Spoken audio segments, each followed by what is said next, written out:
All right, folks, this is a big one. I probably got to do it in two parts because this is a major figure in jazz. Let's just say a giant among giants. We're talking about Maxwell Lemuel Roach. We just call him Max Roach. Born in January of 1924 in a little town in North Carolina that was right on the edge of an area known as the Great Dismal Swamp. I'll say it one more time. The Great Dismal Swamp. Now, 1924 was a bad time to be black in America. But to be in North Carolina and black in America, that was terrible. And then to be living on the edge of the Great Dismal Swamp, woo, yes sir, okay. Your start is not so good. That's a whole lot of stuff saying, oh boy. So his family, they decided to move away from there. And they did. They moved to the Bed-Stuy, Bedford-Stuyvesant area of Brooklyn when young Max was 4 years old. Got him out of there, got themselves out of there. And of course, those of you who are paying attention and know a little history, you know, this is the period of what we call the Great Migration. The South lost 6-7 million people, mostly black, who moved to the North in search of a better life, not just economically, but spiritually, because the hatred in the South was vivid and constant, and your life was always tenuous at best. You just didn't know what was going to happen next. So they moved away from there to Bed-Stuy.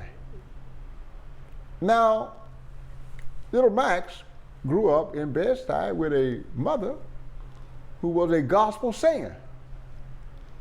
And she was a church woman and singing that gospel. And I believe born in North Carolina in 1924, living there in that Great Dismal Swamp area, that'll make you get close to God. So that's what she did. And Max grew up in that home with all this gospel, all this music, all this rhythm. Yeah. At an early age, he actually played the bugle. Yeah, I'm going to talk about this for a while because I did drum and bugle corps for 30 years. And drum and bugle corps these days are largely, how shall I say this? Let's just say there's not a whole lot of blacks involved. Yeah, not a lot at all. Even to this very day, there's not a lot of blacks. I think I'm one of only 4 or 5 blacks ever inducted into the Drum Corps International Hall of Fame. But these little drum corps were like little social outlets where benevolent organizations would put together these little units and provide some instruments to keep the kids off the streets and keep them out of trouble. And of course, Max's family was looking to raise him upright in Bed-Stuy, so they got him involved in one of those groups, and he played the bugle.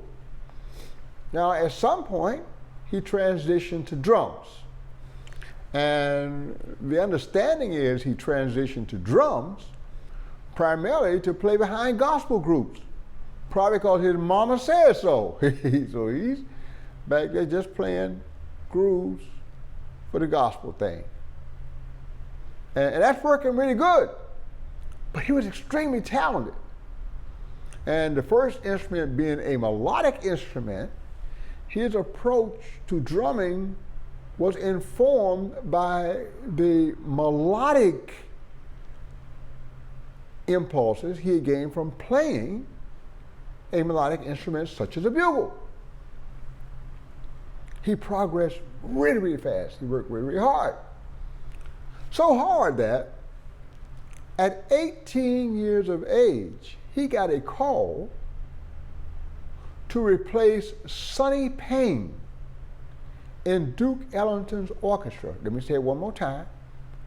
He is replacing Sonny Payne, one of the greatest swing drummers of all time, in Duke's orchestra for a concert at perhaps the largest theater, live music venue in New York, which was the Paramount Theater. That's getting a good start, baby. 18. Woo! Now, a lot of people would just lay back and celebrate the accomplishment. Not Maxwell. Max. He started heading out to the jazz clubs on 52nd. He's hanging out with all the boys. He's learning from all the boys that are trying to make this thing happen. This new music is emerging, and he is right there.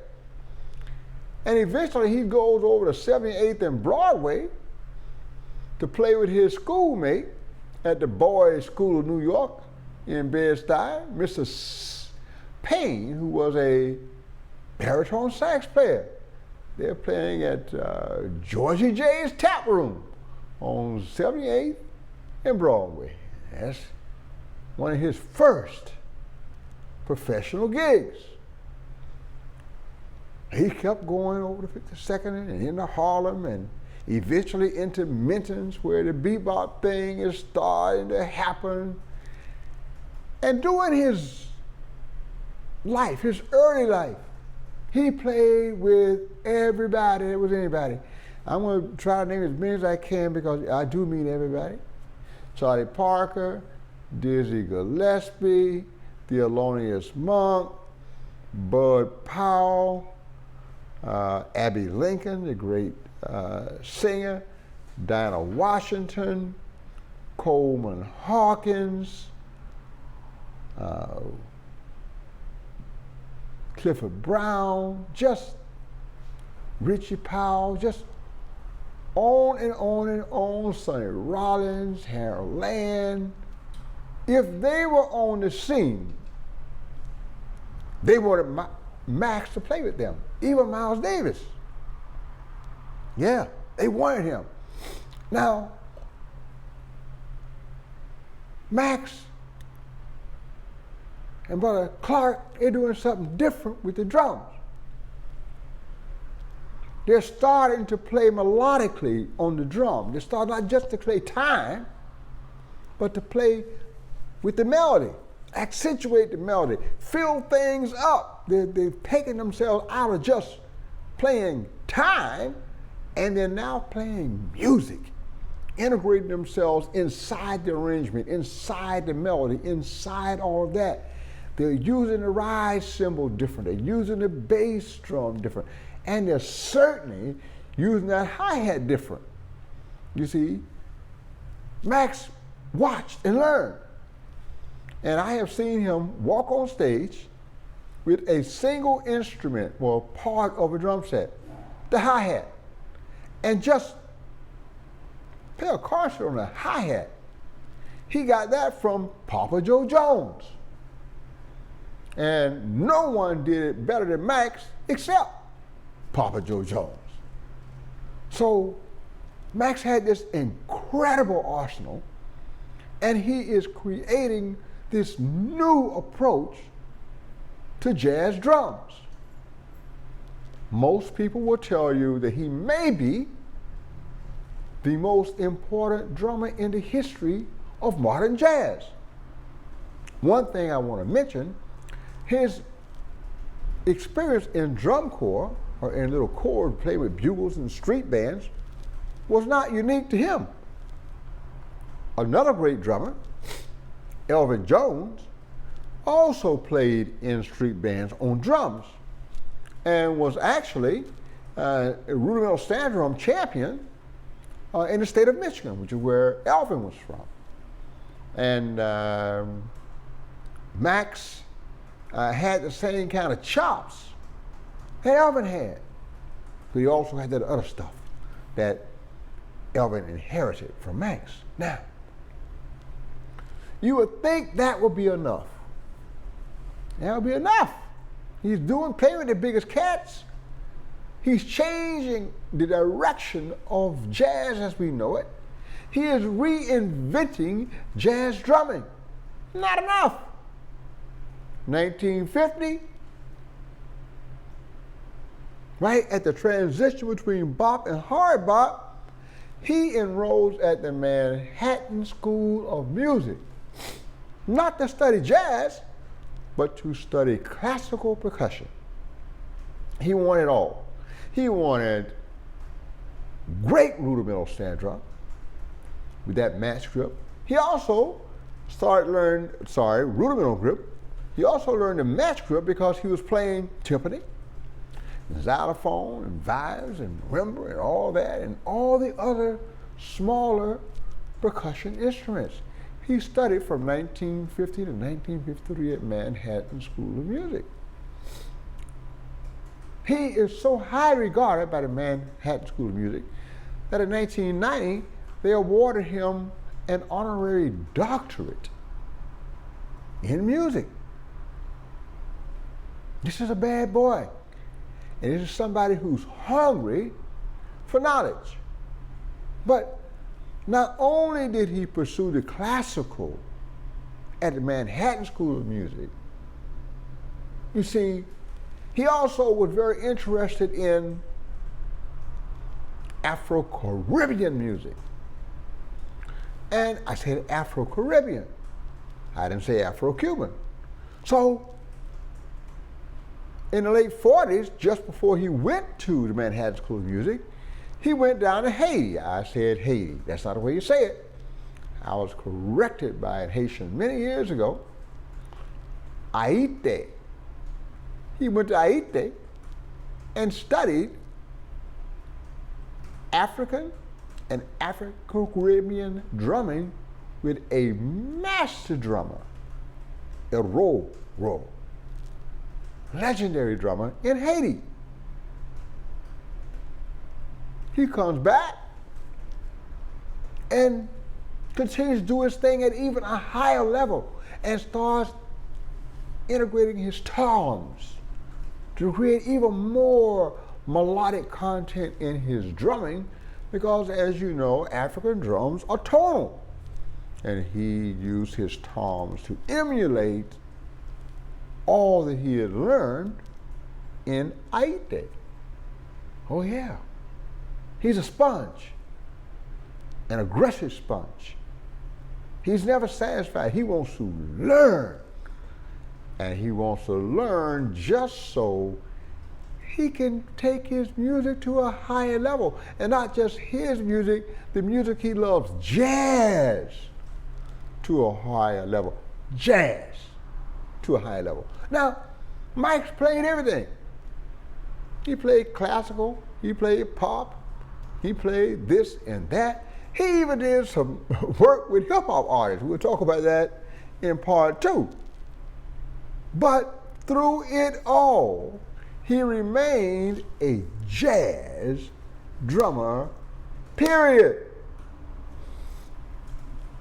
It became time for him to go out on his own, to do his own thing.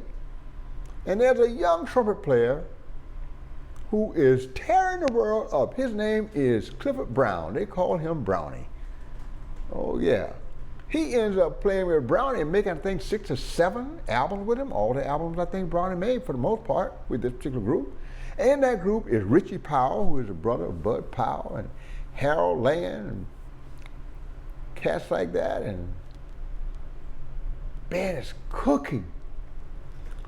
Most people will tell you that that band with Max Roach and Clifford Brown and those guys is the highest level of small jazz combo music produced in the hard bop, bebop era, at the level of Louis Armstrong and his Hard 5 and Hard 7, at the level of Charlie Parker's best albums, at the level of Miles Davis's best albums. As a matter of fact, prior to all of this, in 1945, he had recorded with Charlie Parker for Savoy Records on a recording date that everybody says changed the course of jazz. Got Bud Powell in there. Ooh, woo. You got Mingus in there on bass. Ooh, woo. We talk about some serious cats playing some serious music. Oh yeah. And then later on, there's the greatest concert of all, which is called Jazz at Massey Hall, which Air Max is again. So everything he is doing is at the highest level, and it doesn't matter who he does it with, it's going to be at the highest level. Well, he worked with Brownie until Brownie and Richie were killed in a car accident. And he reconfigured the group with Booker Little playing trumpet and Sonny Rollins playing sax, because Harold Land had left after that first year, so he spent a lot of time with Sonny Rollins. And of course, Sonny Rollins being from the Caribbean, or his family from the Caribbean, all that work he'd done in Haiti, that kind of helped him to have greater collaborations and musical understanding, rhythmic understanding, and interplay and conversations with Sonny and the band when they were doing what they were doing. So Max is a true pioneer, a true innovator, and a true student of the music. Now, he wasn't a snob. There was a young singer around named Dinah Washington. And although she would later be known, and at the time she was known as a pop singer, a R&B singer, she called herself a blues singer. But he started playing with her around 1955, and they made great music at all of these concerts. And the reason he started playing live with her in 1945 is that in 1954, he had recorded an album with her that called Dinah Jams, with a live audience and everything else. And most people will tell you that that album is one of the best vocal jazz albums of all time, coming from a singer who was noted for pop and R&B. Dinah Jams, you gotta go check it out, because Max is there and he's making that jazz happen. And Dinah is making it happen too. You need to go check that out. I cannot say enough about the wonderful work that he did. Later on in 1958, Dinah gets a chance to do the Newport Jazz Festival. Ooh, this is big. This is huge. Outdoor festival, the biggest, oh my God. Who does she call? Who are you gonna call? You gonna call Max Roach if you wanna swing? Oh yeah, you gonna call Max? So she called Max. That concert, 1958 Newport, is on film. And I'm sure if you look hard enough, you can find it. Dinah is at her best, and Max is percolating so much, you think the coffee pot is gonna burn itself up. Get it, Max? That's right, baby. So this is the beginning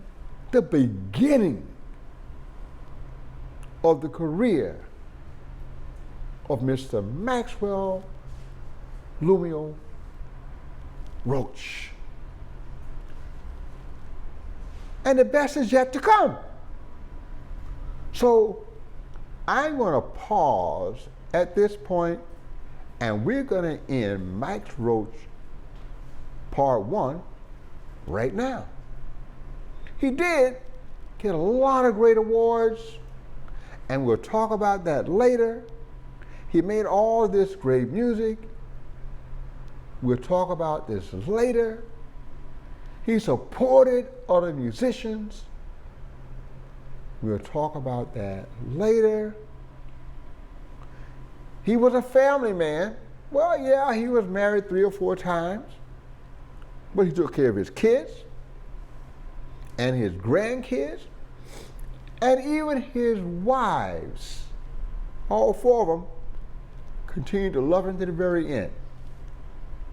Max Roach was firing on all cylinders, baby.